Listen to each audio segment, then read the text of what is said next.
It's been just over a month since an explosion shook the core of downtown Sun Prairie, and now city alders are looking for change. Adam Duxter tells us how they're working to pass an ordinance. This is News 3 at 10.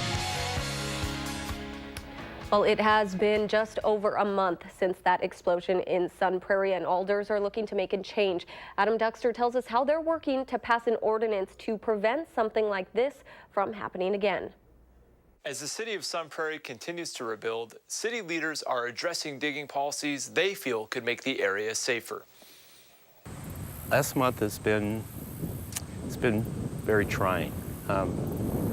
This is my district, this is my city, and this is where a major accident happened where we lost a life. It's been just over a month since a gas leak caused a major explosion in downtown Sun Prairie, killing volunteer fire captain and business owner Corey Barr. Now, city leaders like Steve Stocker are renewing city ordinance regarding digging regulations, taking extra precautions to make sure an explosion does not happen again. One change Stocker says he would like to see is that companies digging are from the state. I wanted to see in there was on the permit, is the company licensed in the state of Wisconsin? And if it is, then we have that assurance that they've gone through the proper channels. Saturday, August 11th is National 811 Day, a reminder to call before digging. Safety officials say calling 811 before digging can make all the difference. If people just paid more attention to 811, we could probably avoid a lot of the costs and perhaps the fatalities. And for the city of Sun Prairie, reviewing city ordinance is about making sure people feel as safe as possible. And we wanted to review that and make sure that we can assure the citizens that any underground digging, anything that happens within the right-of-way, they're protected. Stocker told me he believes that accidents will always happen, but hopes the potential changes the city makes will make it nearly impossible for another explosion to happen. He says he believes changes will be finalized sometime soon. Adam Duxter reporting in our news center. Thank you, Adam. Let's turn it over to Gary Canalti with a look at your first alert forecast. Amanda, it was a warm day today. Temperatures were in the middle 80s. There were a few light showers in the far northeastern parts of our viewing area this afternoon. You can see how those clouds just kind of sheared apart, but a couple of the sprinkles have held together. You have to look hard to find them, though. In fact, let's zoom into southern Wisconsin. Looks like a couple of sprinkles just over the eastern portion of Columbia County and just west of Beaver Dam. Those are falling apart and probably will be gone in about the next 30 minutes or so. Low temperatures this morning started out in the upper 50s to the lower 60s. High temperatures today generally were in the mid to upper 80s. La Crosse was at 90. Black River Falls at 91. To the east, even Milwaukee was at 85. And as we check out current temperatures, they're in the upper 60s to the middle 70s. Humidity levels have crept up a bit. Dew point temperatures now in the middle 60s. A few places around the 70-degree mark. And we'll have to see if a northeasterly breeze tomorrow can get rid of some of that humidity. Visibility is right now at or above 5 miles in most of the major reporting stations over southern Wisconsin. Most of the areas around 10 miles, but there could be a little bit of light patchy fog overnight. Otherwise, look for temperatures to fall into the lower 60s by tomorrow morning. Look for another sunny and very warm day tomorrow with a high temperature of around 86. That's your first alert forecast. Thank you so much, Gary. Governor Scott Walker's re-election campaign says a small northern Wisconsin school district was aware a visit by the governor could lead to a campaign ad. The Three Lakes School District claimed staff members unknowingly showed up in a campaign ad for Walker. However, a Walker campaign spokesperson says the superintendent knew why the governor and a film crew were there and even had a permission form to allow footage to be used for broadcast purposes, but it did not specify campaign ads. The superintendent has apologized for that ad. Madison police say they're investigating tonight after a 16-year-old boy was dragged by a car. Police say the boy fell off the hood of the car on the 1500 block of Wright Street near Madison College around 4:30 yesterday. A 40-year-old woman was driving the car at the time. Police say the two knew each other and were messing around. Officers say the teen suffered a deep cut to his left leg and significant road rash. The driver was cited on suspicion of reckless driving and driving without a license. Pro-gun advocates spent their afternoon at the Capitol sharing their perspective on the issue. They spoke about Second Amendment rights along with First Amendment rights, which some felt are being violated by censorship from social media sites. Along with about 6 speakers, members of the National Constitutional Coalition of Patriotic Americans set up a table with the sign, "I'm pro-gun, change my mind," in hopes of starting a conversation. The rally follows an anti-NRA march that ended at the Capitol last Saturday. A Wisconsin woman has died from an infection doctors believe she got from her puppy licking her. At first, it seemed like she had the flu, but within 2 days, the 58-year-old was dead. The bacteria she tested positive for is found in the saliva of most dogs, cats, and even some humans, but it's rarely problematic, almost never deadly. But when certain people come in contact with it, it can have devastating consequences. She could get struck by lightning 4 times and live, win the lottery twice, and that's how rare this is supposed to be. Her family is looking for more answers since there is no real tracking of how many cases there have been. This isn't the first case of an infection from dog saliva this year in Wisconsin. Another man lost his hands and legs so that doctors could save his life. It's something no family can ever prepare for, the news of a 6th child. After being diagnosed with neuroblastoma, little Riley Payne has undergone numerous tests, surgeries, and chemo. But today her family was shown just how much support they have. Riley was chosen to be honored by the 2018 Battle of the Badges in Middleton. This morning, a 5K was held along with a police versus fire softball game, all in her honor. The Payne family says they're grateful for the love, support, and prayers they've received so far. The support is absolutely incredible. Obviously, we didn't want to be in this position at all, but really everyone has rallied behind us, and, you know, Riley has touched a lot of lives. There was also a silent auction. Money raised today will be given to Riley and her family to help offset unexpected expenses. Funds will also be donated to the American Family Children's Hospital Patient and Family Fund on behalf of the Payne family. Madison cyclists took to the streets today to share the importance of diversity and welcomeness. The Madtown Unity Ride brought people together to celebrate the traditionally disenfranchised communities of South Madison. Organizers say the purpose is to encourage neighborhood cohesion and bring awareness to inequities that they may be facing.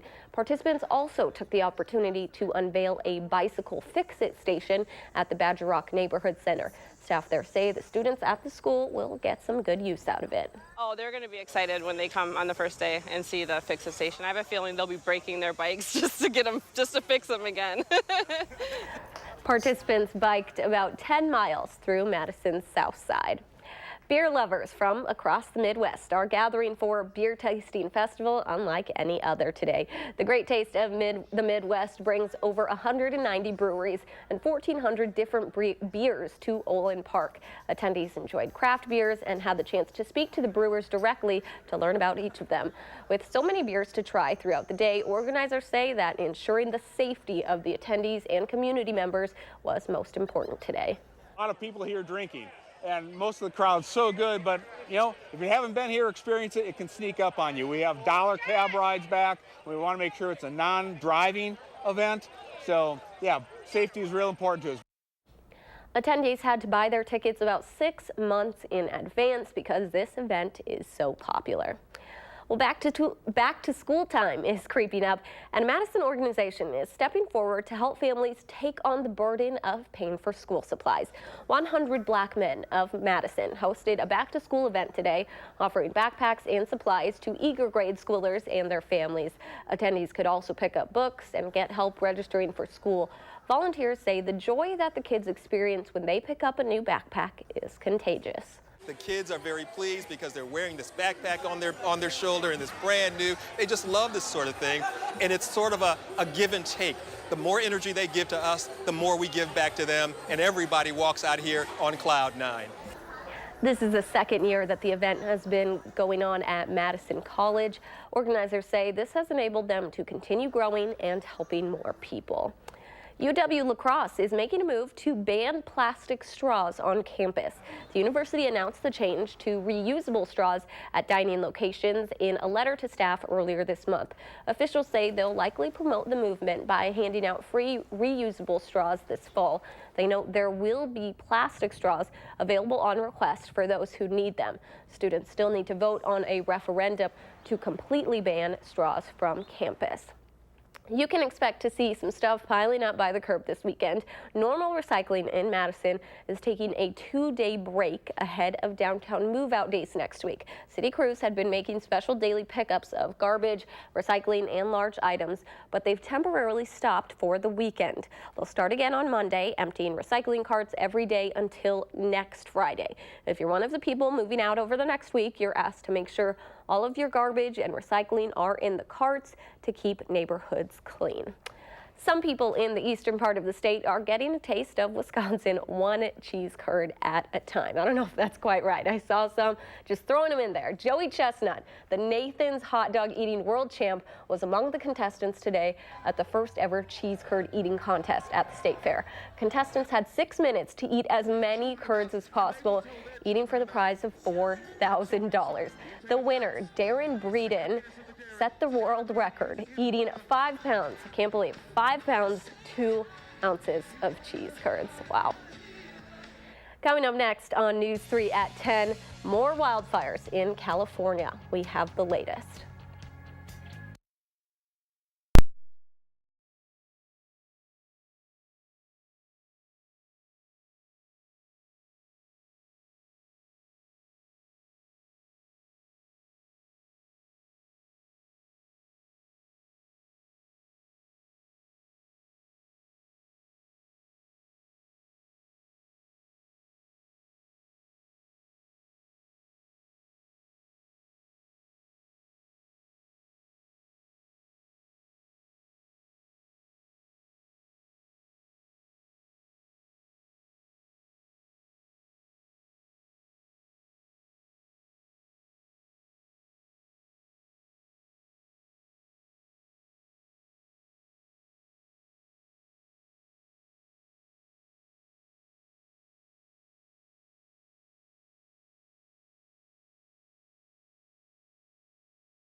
Welcome back. A group of anti-fascist activists rallied peacefully in downtown Charlottesville today marking the anniversary of last summer's violence.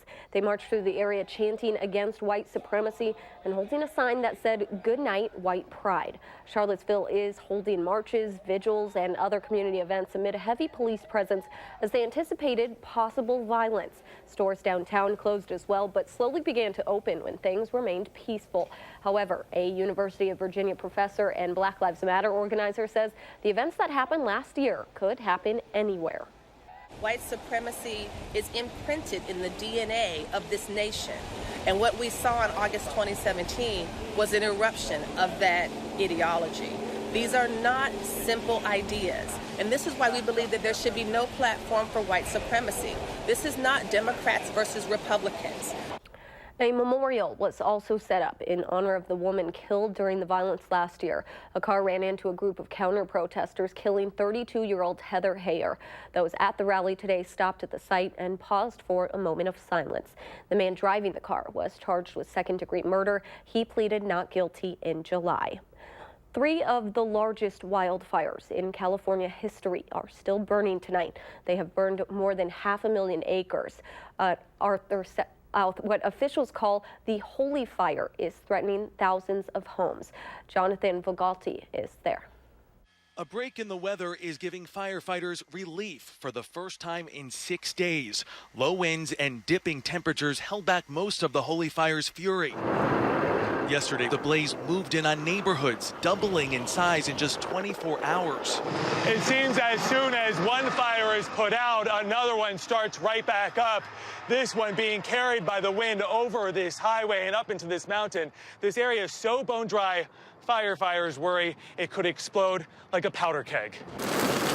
That's exactly what happened in another valley as wind swept flames rapidly downhill. It came so fast. It was like a tidal wave, you know. This whole back wall, all you saw in the back was just flames. That fire never reached John Carrington's home, but powerful winds did. None of this is scorched in any single way. This is all wind. It's all wind. It was like a tornado. It was like a hurricane, but with fire and ash. With today's tamer weather, fire crews have the upper hand, even lifting some mandatory evacuations. Still, some people are staying clear for health concerns. It's also what comes with the fire, the smoke, the ash, that poor air quality. And where there's smoke, there could be more fire. It's roared back to life before and could again.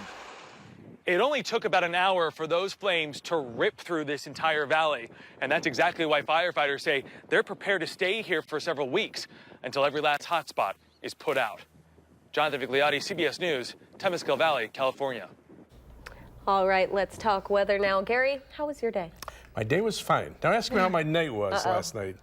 That wasn't quite so fine. This is the meteorologist's nightmare. This is a close-up of my forecast from last night. Mostly clear and pleasant, little patchy fog possible, very similar to what I've got in the forecast for tonight. Low temperature, 63 degrees. Should be a nice night, right? This is what happened about 2:45 in the morning in Verona, where I live. I woke up to the sound of heavy rain pounding on the roof. What in the heck is it? First I thought I was dreaming, but it actually was a heavy rain shower that moved right over Verona last night, affected maybe 2% of our viewers, but that's a long way from being clear and pleasant. And you can see the shower, it developed around 1:30, just kind of drifted over the west side of Madison, right over Verona, and then by the time it got into northern Greene County, it just kind of fizzled itself out around 3:30 in the morning. The rest of southern Wisconsin, not a drop of rain. So for the 2% of the people that got that heavy shower, I apologize. I'm still trying to figure out why that shower developed last night. But for the 98% of the rest of you, it's just a case in point. Sometimes Mother Nature will have the upper hand on us. Now, as we take a look at Doppler track tonight, we're kind of seeing the same thing. You know, a little shower here that moved over Green Lake County, now starting to fizzle out across parts of Columbia and Dodge County. It looks like that shower is almost completely gone. Hopefully we won't see it flare up at some point later on tonight, but the rest of Wisconsin right now is precipitation free. As we check out the precipitated meteor shower, of course, that will be going on tonight and tomorrow night, and with mainly clear skies, although there'll be some smoke from those wildfires. If you look toward the northeastern sky, especially around midnight toward dawn, you could see perhaps up to 70 meteors per hour, shooting stars, with the best chances of that higher number somewhere on late Sunday night and Monday morning. Live view from the Queen Bee Radio Skycam in Platteville, pretty quiet there. It's dark. The WISC sky sky cam, also showing that we're cloud-free right now, but we had some haze. This is the time lapse from the WISC sky cam, showing that hazy smoke in the sky, and then just a few clouds that developed late this afternoon before they died out just before sunset. Live view from the Edgewater sky cam in downtown Madison. Pretty quiet out there tonight as we check out the almanac for today. High temperature made it up to 86 after starting out at 62 this morning, and right now we're still at 75 degrees with clear skies. The air is calm. Dew point temperature creeping up a little bit into the mid-60-degree range. As we look at weather track across the Midwest,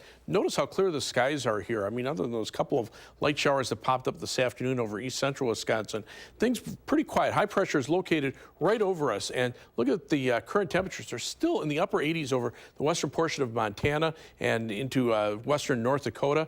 But across our part of the Midwest, mid-70s to around 80 degrees, still pretty warm for this time of year. Dew point temperatures are now in the mid-60s. Hopefully a northeasterly wind will knock those down a bit, but just out to the west, we're seeing pockets where dew point temperatures are around 70, so it will be a little more humid. Heat index temperatures right now feels like it's in the mid-70s to the lower 80s. Our forecast for tonight calls for skies to be mostly clear overnight. It'll be mild, low temperature dropping to 63. I'm not expecting that lone shower to redevelop. 86 for the high tomorrow with mostly sunny skies and another very warm day. As we look at future track, things pretty quiet overnight. Low temperatures dropping into the lower 60s. Lots of sunshine for tomorrow with high temperatures in the mid-80s.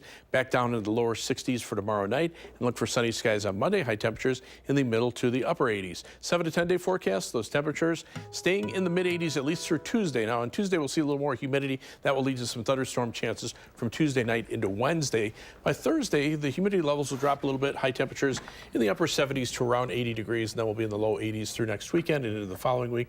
Maybe some thunderstorm chances late Friday into early Saturday, and then again about Tuesday of next week. All right, well, 98% is still an A, so you get an A for yesterday. It is, but not to myself, that's for sure. All right, thank you. Brewers with the late comeback tonight. Highlights coming up next in sports.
Well, pitching leaving something to be desired in these last two games for the Brewers. The Brew Crew recalling right-hander Aaron Wilkerson from AAA. Adrian Hauser optioned down. We pick up today's game in the 8th inning. Brewers down 2-1.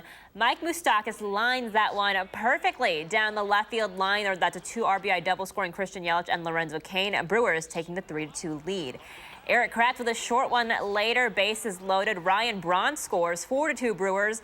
That would be the final. The Brewers and Braves split the series 1 game apiece so far. Rubber match tomorrow at 12:35.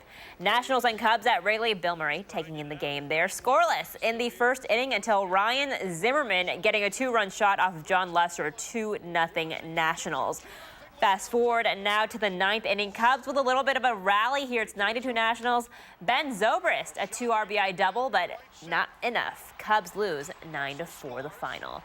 Well, about a week and a half into fall camp, and some newbies are stepping up. Menominee Falls native Matt Henningsen among those guys. The redshirt freshman defensive end doing reps with the first team as of this week.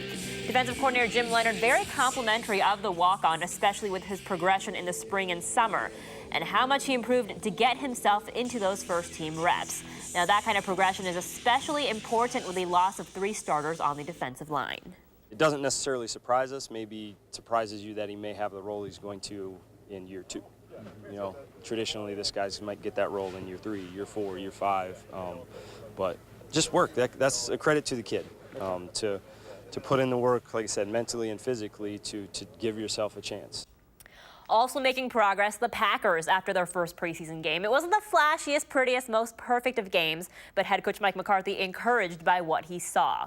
One of those areas, the wide receivers. Jamon Moore, Marquez Valdez-Scantling, and Equanimeous St. Brown combining for a total of 194 yards and 1 touchdown. And with the next preseason game back at home against Pittsburgh, Coach McCarthy is hoping all the rookies take more steps towards improving. Very pleased with the progress that we made from the practice field to live action for the first time. But I mean, we haven't accomplished anything yet. We're not even where we need to be, and this will be a good week because we'll be able to have a full 7-day operation leading into a game. So that'll be another step that we'll be able to take as a team. Well, the University of Maryland has placed football coach DJ Durkin on administrative paid leave about 24 hours after a report from ESPN cited an alleged toxic culture in the Terrapins football program after offensive lineman Jordan McNair collapsed during a practice and then later died in June.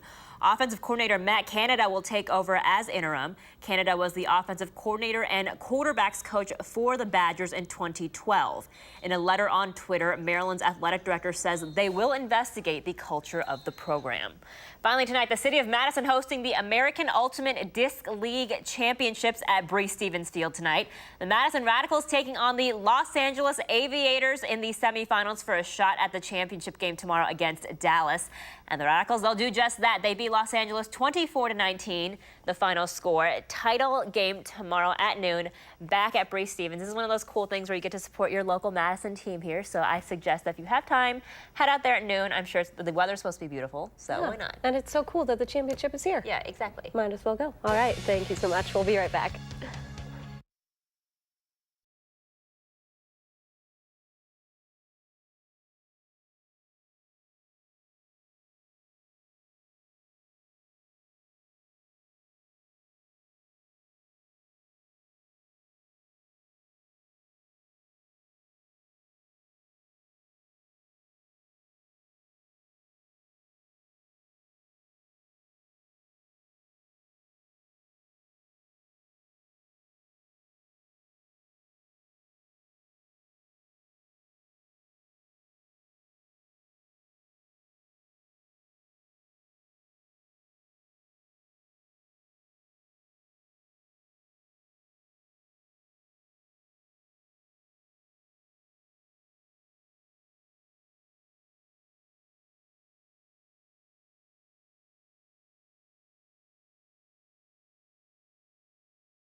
Looks like we'll have a pretty nice Sunday and week ahead. Yeah, it's comfortable out there right now. Temperatures are in the middle 70s. Fog right now, not too much of an issue. There might be a little bit of light patchy fog overnight, but otherwise look for highs in the mid 80s tomorrow, mid to upper 80s on Monday, and mid 80s on Tuesday. A little more humidity on Tuesday will lead to a thunderstorm chance Tuesday night into Wednesday. Another chance from later Friday into early Saturday of next weekend, and then maybe Tuesday of the following week. All right, thank you so much, and thanks for joining us. Have a great night. Go Radicals. Download the new Channel 3000 app and get alerted on your mobile device the minute news breaks. Wherever you go, be the first to know with Channel 3000.